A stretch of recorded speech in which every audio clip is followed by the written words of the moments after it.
Santo el Señor. Jueces capítulo 3. Leemos el nombre del Padre, de Dios y del Espíritu Santo. ¿Ven?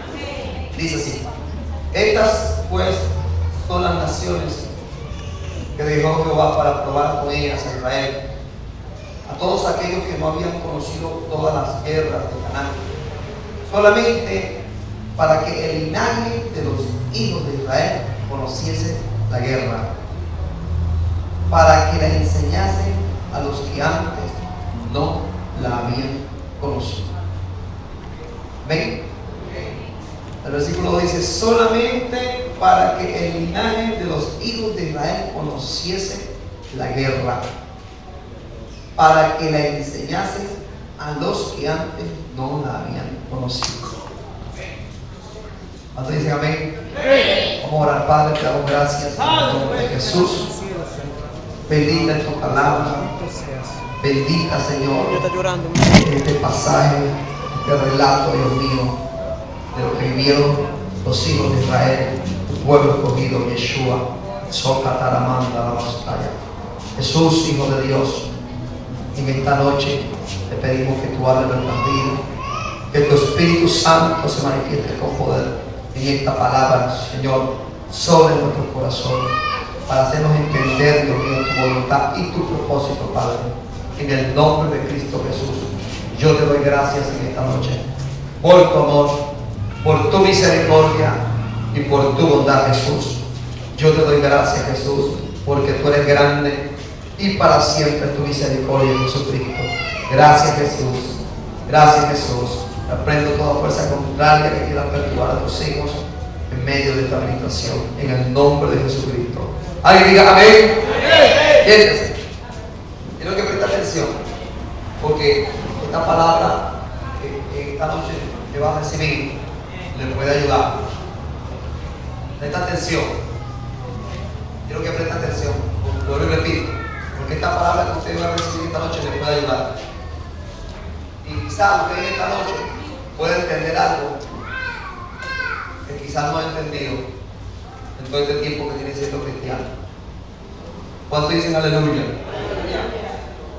¿Por qué razón a veces pasamos por cosas y circunstancias que uno se pone a buscarle la lógica o vueltas de cosas y no le haya?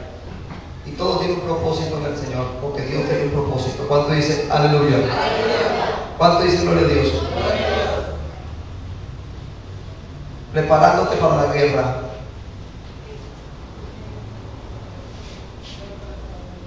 Voy a poner como tema eso: preparándote para la guerra.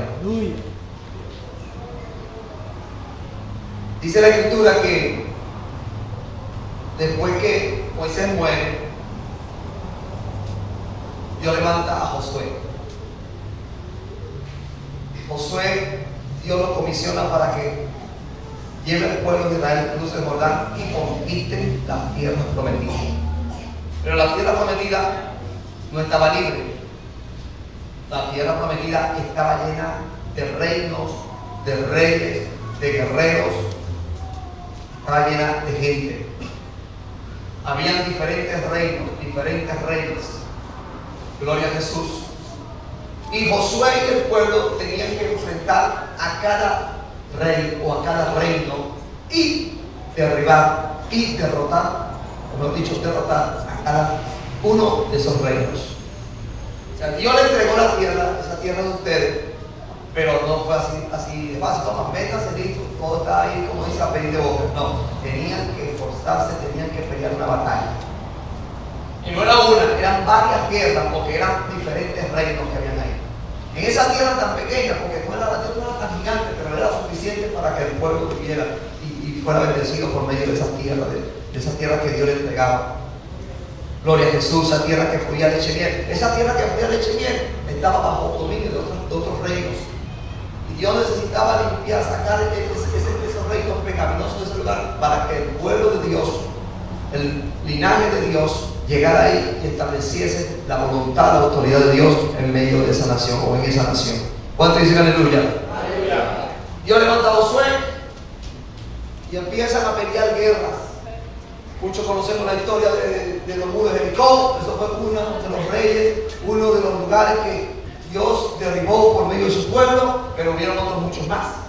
Hubieron otros reyes más. Y Dios siguió usando a Josué para derribar todos estos reinos. Por eso el Señor le dijo a Josué muchas veces: mira que te mando que te fuerces y seas valiente. ¿Por qué? Porque Josué no iba a enfrentar cualquier cosa. A nosotros no nos ha tocado todavía enfrentarnos contra un reino terrenal.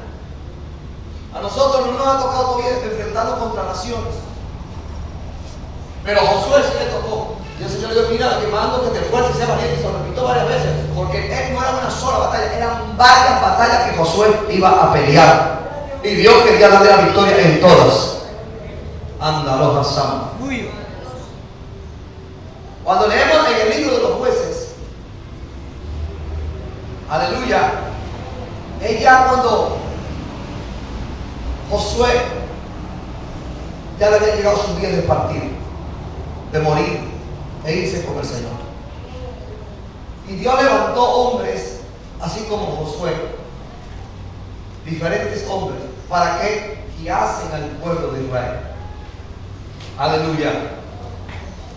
Pero toda esa gente que caminó con Josué en el tiempo de Josué, quiero que preste atención, en el tiempo de Josué, toda esa gente que experimentaron la guerra, toda esa gente que enfrentaron la guerra, que pelearon la batalla, también murió.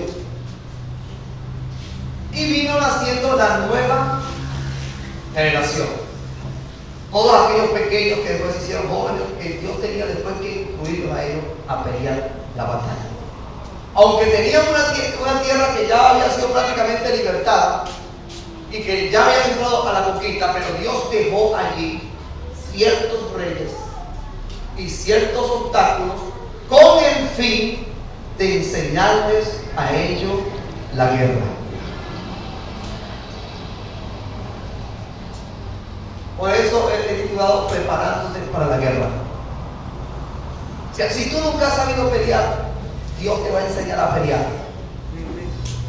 Si tú nunca has tenido una batalla, Dios te va a enseñar lo que es una batalla y a ganar y a pelear para triunfar en una batalla. Amén. Ahora, la nueva generación que Dios estaba levantando, como lo dice el capítulo 3, dice: estas pues son las naciones que dejó Jehová para probar con ellas a Israel. A todos aquellos que no habían conocido todas las guerras de Canaán. ¿Quién eran esos? Todos los niños que venían creciendo. Los jóvenes, porque a las guerras no iban los niños, no iban los jovencitos de 10, ni de 12, ni de 13 años. Casi todas las guerras iban los adultos. Los adultos eran quienes iban a la guerra. Gloria a Jesús, aleluya. Y por lo tanto, mientras iban pasando los años, oiga bien, la tierra de Canaán no se conquistó de lunes para martes. Cada reino que ellos tuvieron que derribar, que ellos tuvieron que vencer, llevó tiempo. Tuvieron que usar la dirección de Dios, usar las tácticas de guerra que Dios les dio y las que ellos sabían para enfrentar cada reino. Por lo menos uno de los reinos que nosotros conocemos y que hasta se canta una alabanza de eso fue los muros de Jericó, cuando ellos dieron las vueltas y los muros cayeron. Ese es uno nada más, porque hay otros muchos más que ellos tuvieron que enfrentarlos. Bueno, todo ese transcurso para conquistar esa tierra ya estaba casi conquistada toda la tierra. Los hijos de Israel tenían un gran poder sobre toda la tierra, pero murió Josué. Cristo viene. Y murieron muchos de los guerreros antiguos.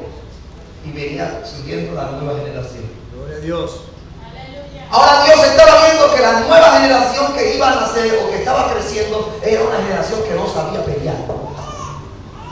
Era una generación que no sabía lo que era una guerra. Era una generación que no sabía lo que era una espada. Era una generación que no sabía ni había experimentado la gloria de Dios en la victoria en medio de una batalla. Aleluya. Una generación, y no estoy hablando de 3, ni de 10, ni de 15, estoy hablando de miles de hombres de la nueva generación que necesitaban ser capacitados para pelear batallas. Necesitaban ser instruidos para pelear guerras y no con el fin de ser derrotados, porque Dios cuando te prepara a ti, Dios cuando te enseña a ti, no te enseña para que tú seas derrotado, sino que Dios te enseña para que tú tengas victoria, para que tú tengas triunfo, para que no dejes de ser por el diablo, para que no dejes de ser por el demonio, para que no dejes de ser por ninguna circunstancia que tú te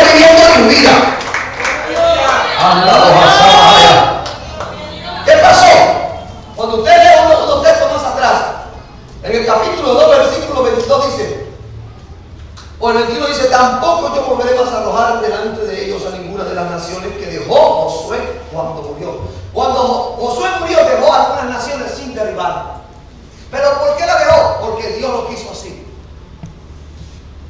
¿Por qué? Porque Dios iba a usar estas naciones para que peleasen contra Israel, para Dios también enseñar a los jóvenes, a los que se estaban levantando, la nueva generación que se estaba levantando. Dios quería enseñarlas a pelear las batallas. Dios quería incluirlas en la guerra, porque en este mundo donde vivimos hay batalla, hay guerra, y solamente los fuertes, los vencedores, son los que tienen la victoria. Aleluya, gloria a Dios en esta noche. Mira lo que dice. Tampoco yo volveré más a arrojar delante de ellos a ninguna de las naciones que dejó Josué cuando murió, para probar con ellas a Israel, si procurarían o no seguir el camino de Jehová, andando en él como lo siguieron sus padres. Una de las cosas que experimentaron los hijos de Israel cuando Josué era líder, era que todas las naciones que enfrentaban, la mayoría tuvieron victoria. Y ellos predicaban la victoria porque sabían que estaban haciendo y cumpliendo los mandamientos de Jehová. Por eso Dios lo iba a probar a ellos. Dios iba a incitarlos a ellos a que ellos se obligasen a sí mismos a obedecer a Dios para ellos tener victoria, porque ellos sabían muy bien que obedeciendo a Jehová tenían victoria. Pero vemos en muchas ocasiones donde ellos se hacen desobedientes, donde se rebelan. ¿Y qué viene? Viene el castigo. ¿Cuál era el castigo? Que Dios permitía que naciones extranjeras los derribasen, los destruyesen, los despojasen y fueran esclavos de otras naciones. Pero cuando ellos se volvían a Dios con todo su corazón, Dios levantaba un juez o Dios levantaba un rey, bendita sea la gloria de Dios, que le daba victoria a Israel. ¿Por qué? Porque estaba sometido, porque estaba obedeciendo la voluntad de Dios. Cuando Josué muere, Dios levanta jueces, hombres que juzgaban. Por eso digo, se llaman jueces, porque hablan de hombres que juzgaron al pueblo de Israel, muchos de ellos bajo la dirección del Señor. No había reyes, lo que había era un hombre dirigido por Dios, que era el hombre que juzgaba, que dirigía y enseñaba al pueblo de Dios la ley y la voluntad de Dios. Sigue diciendo la Escritura. El 23, por esto dejó Jehová a aquellas naciones sin arrojarlas de una vez. Yo le decía algo, ¿por qué Dios tenía que dejar al enemigo ahí? Yo quiero que preste atención esta noche, porque si usted deja pasar esta palabra, entonces usted no va a entender por qué a veces usted está viviendo circunstancias y momentos difíciles y usted no sabe por qué no ha vencido todavía. ¿Por qué Dios tuvo que dejar al enemigo ahí?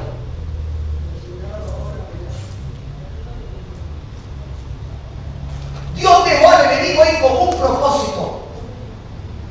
Oye, si la tierra que Dios iba a hacer de ellos, ¿por qué Dios tuvo que dejar ahí a los 5 reyes? Con el único fin de que esos reyes le hicieran guerra a Israel. Y no solamente ese fin, sino que había otro fin más allá de ese. Yo te voy a decir algo de esta noche. ¿Por qué será que tú estás viviendo en tu vida? Tú tienes dificultades, que tienes circunstancias, el problema que tú estás viviendo, que tú tratas de resolverlo y no lo puedes resolver. ¿Por qué será que hay reyes en tu vida o alrededor de ti que tú has intentado vencerlo y no has podido? ¿Por qué será que hay aguijones? ¿Por qué será que hay ataques? ¿Por qué será que hay circunstancias que tú le has clamado a Dios, aleluya, y no te has podido deshacer de ella? ¿Por qué Dios dejó tantos reyes ahí para probar a Israel? Porque a veces tú ayunas, tú a veces oras, gloria a Jesús, y Señor, quita este problema, Señor, quita esta aflicción, Señor, quita este demonio que me está perturbando, esta hija del diablo, el hijo del diablo. O mire, Señor,